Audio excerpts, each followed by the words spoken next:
Assalamualaikum warahmatullahi wabarakatuh. Jumpa lagi. Kali ini materi yang disampaikan adalah materi kelas 11 Pendidikan Pancasila dan Kewarganegaraan dengan materi Sistem Hukum dan Peradilan di Indonesia.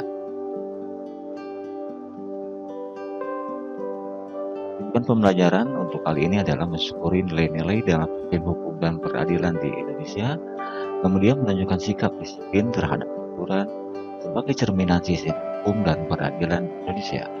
Kemudian mendeskripsikan sistem hukum dan peradilan di Indonesia sesuai dengan Undang-Undang Dasar Negara Republik Indonesia tahun 45. Dan selanjutnya adalah menyaji hasil penalaran tentang sistem hukum dan peradilan di Indonesia sesuai dengan UUD RI tahun 45. Sistem hukum di Indonesia.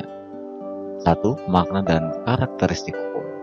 Hukum ialah keseluruhan syarat-syarat yang dengan ini kehendak bebas dari orang satu dapat menyesuaikan diri dengan kehendak bebas dari orang lain, menuruti peraturan hukum tentang kemerdekaan. Hukum merupakan peraturan hidup kemasyarakatan yang dapat memaksa orang supaya menaati tata tertib dalam masyarakat serta memberikan sanksi yang tegas berupa hukuman terhadap si menaatinya. Fungsi hukum antara lain sebagai berikut. 1. Alat pengatur tata tertib hubungan masyarakat. Selanjutnya, sarana mewujudkan keadilan sosial lahir dan batin. Kemudian yang ketiga adalah penggerak pembangunan. Kemudian penggolongan hukum menurut sumbernya terdiri dari hukum undang-undang, hukum adat dan hukum kebiasaan, hukum jurisprudensi, dan hukum traktat.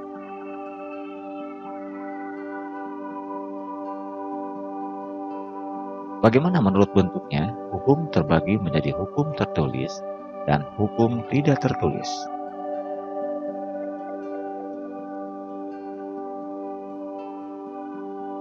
Sedangkan menurut pelakunya, hukum terbagi menjadi A. Hukum nasional, B. Hukum internasional, dan C. Hukum asing.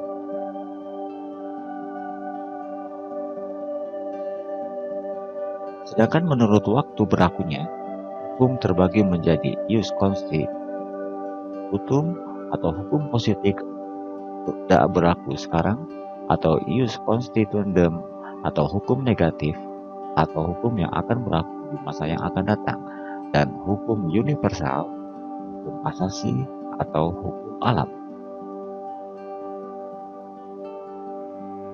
Berikutnya adalah menurut cara mempertahankannya, terdiri dari hukum material dan hukum formal. Sedangkan menurut sifatnya, hukum yang memaksa dan hukum yang mengatur atau melengkapi. Menurut isi masalah yang diaturnya terdiri dari hukum publik dan hukum privat atau hukum sipil. Sedangkan menurut pribadi yang diaturnya terdiri dari hukum suatu golongan, hukum semua golongan, dan hukum antar golongan. Sedangkan menurut wujudnya terdiri dari hukum objektif dan hukum subjektif atau hak.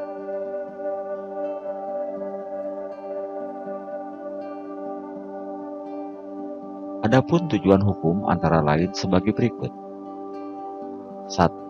Mendatangkan tata dan damai dalam masyarakat segi reguler. Kedua, mewujudkan keadilan dari segi keadilan. Yang ketiga, menjaga supaya manusia diperlakukan sebagai manusia, segi memanusiakan manusia.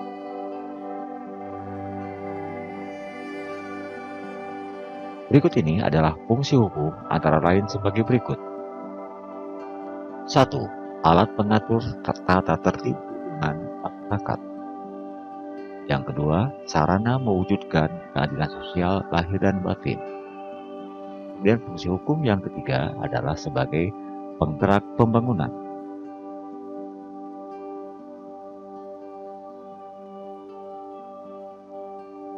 Berikut ini adalah merupakan sumber hukum formal terjadi menjadi 5 bagian, yaitu sebagai berikut.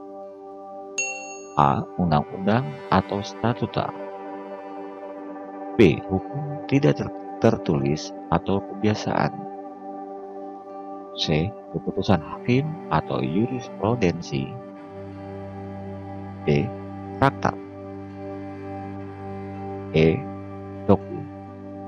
Itulah semua sumber hukum formal.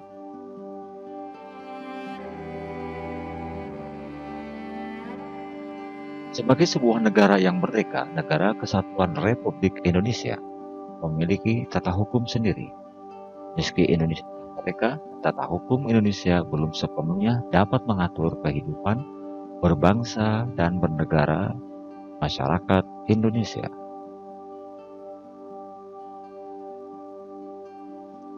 B. Mencermati sistem peradilan di Indonesia. Sistem peradilan di Indonesia pada hakikatnya adalah suatu mekanisme dari keseluruhan komponen peradilan nasional. Pihak dalam proses peradilan, hierarki kelembagaan peradilan, serta komponen lain yang bersifat prosedural dan saling berkaitan.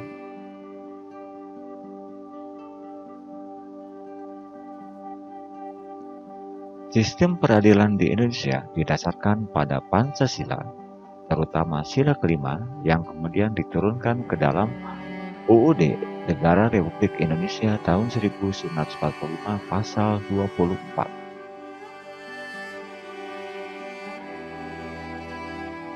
Klasifikasi lembaga peradilan terdiri dari peradilan umum, peradilan agama, peradilan militer, dan peradilan tata usaha negara.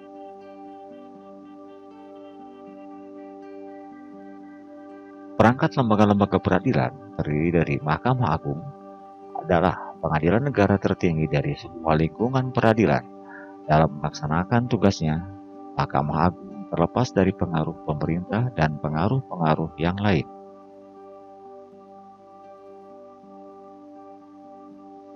Mahkamah Konstitusi. Mahkamah Konstitusi merupakan salah satu lembaga negara yang melakukan kekuasaan kehakiman secara merdeka guna menyelenggarakan peradilan untuk menegakkan hukum dan keadilan.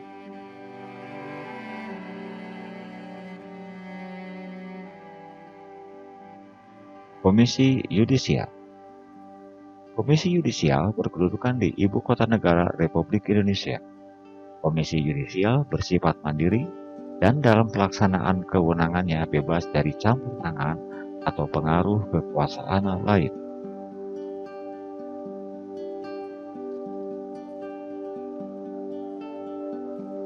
Kekuasaan kehakiman di lingkungan peradilan umum dilaksanakan oleh pengadilan negeri dan pengadilan tinggi.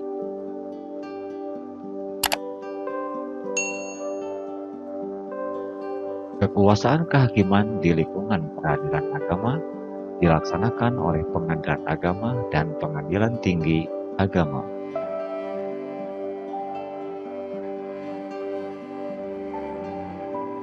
Peradilan militer. Peradilan militer adalah badan yang melaksanakan kekuasaan kehakiman di lingkungan peradilan militer yang meliputi pengadilan militer, pengadilan militer tinggi, pengadilan militer utama, dan pengadilan militer pertempuran.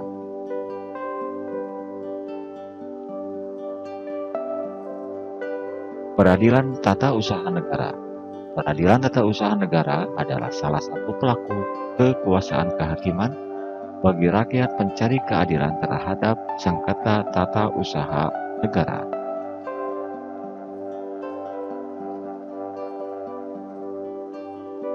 Berdasarkan Pancasila, lembaga peradilan berperan untuk menerapkan serta menegakkan hukum dan keadilan.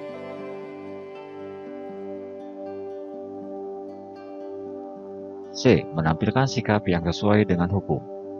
1. Sikap yang sesuai dengan hukum.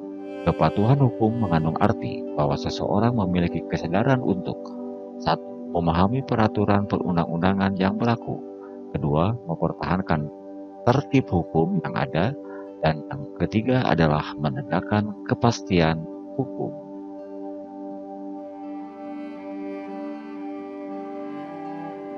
Kedua, sikap yang bertentangan dengan hukum beserta sanksinya.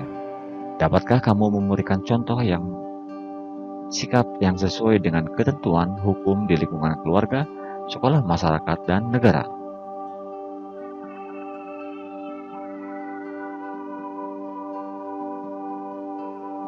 Apa itu sikap yang bertentangan dengan hukum beserta sanksinya? Adalah perilaku yang tidak sesuai dengan hukum, merupakan perilaku yang pengaturannya terdapat dalam KUH pidana atau KUH perdata. KUH itu adalah kitab undang-undang hukum pidana atau kitab undang-undang perdata. Menurut pasal 10 kitab-kitab hukum pidana KUHP, jenis hukuman atau pidana yang dijatuhkan untuk perilaku melanggar hukum adalah hukum pidana pokok dan pidana tambahan. Nah, anak sekalian, itulah materi-materi yang disampaikan pada sesi ini. Terima kasih, sampai jumpa kembali pada materi-materi berikutnya. Assalamualaikum warahmatullahi wabarakatuh.